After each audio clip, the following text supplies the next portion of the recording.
Yo, wait, it's summer already? You kidding me? Wow, time flies when you're really just doing nothing, I guess. So we are less than 100 days away from the release of Splatoon 3. I mean, it was supposed to come out in July, but we don't have to talk about that this time around. Of course, 100 days is still a pretty decent amount of time, so you could always just do other stuff like play other games. Nah, who am I kidding? You want to play more Splatoon, of course, that's why you're watching this video, duh.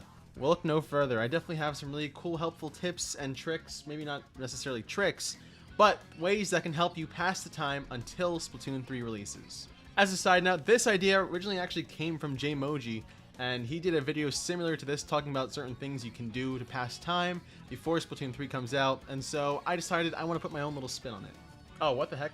I'm wearing this damn shirt again. Okay, so you know it's a Splatoon video when I wear the Splatfest shirt. Oh, jeez. And with that being said and all this nonsense out of the way, let's begin. Now, if you're anything like me, I love to fully complete video games. I can't, move on to the next one without, fully beating the story, getting all collectibles, and just any sort of little, knick-knack that you can get to get a full sense of completion. A person that comes to mind when I think of completion is actually my good friend Radical. He loves to, try to beat every single PlayStation game he has and get the platinum trophies. He's been at it for a while too, and honestly, it's pretty impressive. Of course, there's a lot of single-player stuff you can do to pass the time within Splatoon 2, such as, the hero mode, the DLC and Octo expansion, and even that one little beat game that no one really touches that somehow just sits there as a form of entertainment. I don't know what you call it. Of course, if you've done that already, you can also try your hand at speedrunning it. I know a plethora of other content creators who've done speedruns in the past. I even tried a few of my own within Octo expansion. It is a little bit tricky at first, but if you take a lot of practice with it, which of course 100 days, you have a lot of time, you can perfect your own speedruns and, who knows, maybe even get like top 20 or something. But KnightSky, I've already done all that stuff. What else can I do? I don't know. Just kidding. Of course, there's the main factor of Splatoon 2, which is its online modes. And who doesn't like playing that?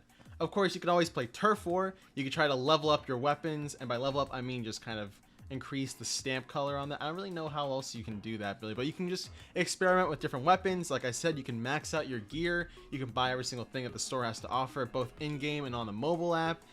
You can, just mess around with your rank, especially in ranked mode. I know a lot of people are trying to go for X rank this time around.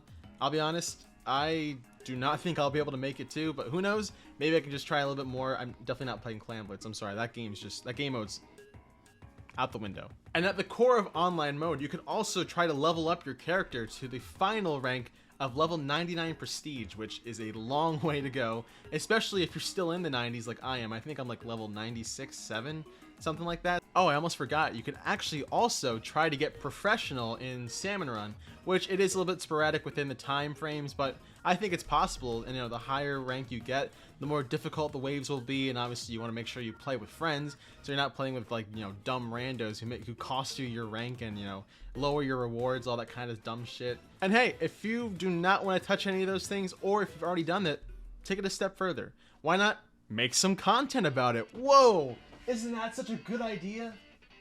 Okay, he doesn't really care. But the point is, if you want to, get the most out of Splatoon and Splatoon 2, the best way to do it is just make videos or stream or just, like I said, have fun with your friends. And that's exactly what I'm doing right now too. I'm making these videos to help, give information about Splatoon 3 before it comes out, but also just kind of sharing my knowledge and sharing what other things you can do to just pass the time. Because at the end of the day, this game, Splatoon 2, is a very important game to me. I know it's a very important game to a lot of you out there as well. And so, why not just make the most out of all the years that we've had it and just do other fun stuff too with it, You could even host events with it. I know some people have created their own custom Splatfest that they do with their viewers or their friends, and it's really impressive to see how far these guys go to create these really cool custom Splatfests. Maybe I should do one too. Who knows? And hey, take it from a content creator who started off on YouTube making Splatoon content.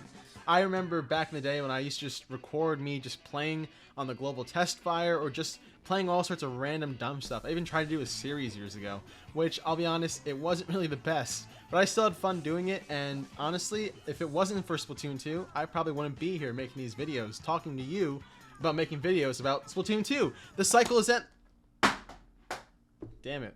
The cycle is endless, and I think that's probably the best piece of advice I could give you, is just make the most out of this game that you've had for a while. And hey, if you just got it too, go crazy, you know?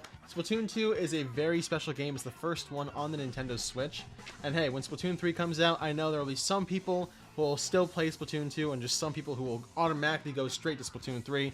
But whatever your poison is, just have fun with it. That's like the biggest thing you could do with these games. These are just games too. But the memories that you can make and the friendships you can create along the way, that's the most important piece that I could say. Of course, this list applies to anyone, but if you don't yet have Splatoon 2, I suggest you wait.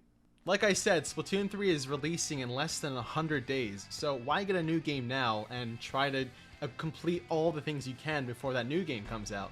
I know if you've had the game for a while like me, you probably already have done most of the stuff, especially with the Splatfest being over and all the DLC and things you can buy within the game. And so if you're just a new player experiencing all for the first time, you won't get the same exact type of, feeling or just memories made from that, because everything, is kind of settled at this point. Everyone's getting ready for this new entry into the series. You know what's funny? I wonder how many parents are going to buy their kids the wrong game because they say like, oh, I want Splatoon, and they don't even say like the number, or they probably do say the number, but they forget, and they end up getting Splatoon 2 on the day that Splatoon 3 releases. That's going to be pretty funny. Of course, you could always play Splatoon 1, but I don't think you want to. And honestly, yeah, that's all I really have to say at this point. Thank you guys so much for watching. If you enjoyed the video, please leave a like and consider subscribing. We are pretty much close to 800 subs. I really appreciate each and every one of you who have checked out the channel thus far. And of course, I've been KnightSky, and I will see you guys in the next one. Peace.